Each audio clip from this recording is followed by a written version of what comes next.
ফেলু, তোকে আজ আমি ছাড়বো না। স্যার আসলে অত সহজ সহজ কোশ্চেন না আমার পেটে আসে মুখে আসে না। আমাকে আরো কঠিন কঠিন কোশ্চেন ধরুন, দেখুন আমি ঠিক অ্যান্সার দিয়ে দেবো।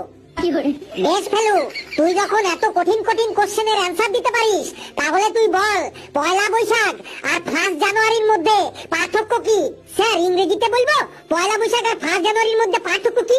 না, তোকে ইংরেজিতে বলতে হবে না, তুই বাংলাতেই বল। তুই ভুলভাল ইংরেজি বলে আমাকে অজ্ঞান করার ধান্দা করছিস, তাই তো?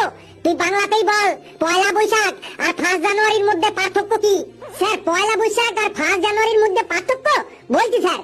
স্যার পয়লা বৈশাখ হলো বাংলা বছরের ক্যালেন্ডারের প্রথম দিন, আর 1 জানুয়ারি হলো ইংরেজি বছরের ক্যালেন্ডারের প্রথম দিন। স্যার পয়লা বৈশাখের দিন সবাই সকাল সকাল চান দান করে মন্দিরে পুজো টুজো দিয়ে সবাই সারাদিন বাড়িতে ফ্যামিলির সাথে সময় কাটায়, আর চারিদিকে ভক্তি গীতি গান চলে। অন্যদিকে 1 জানুয়ারি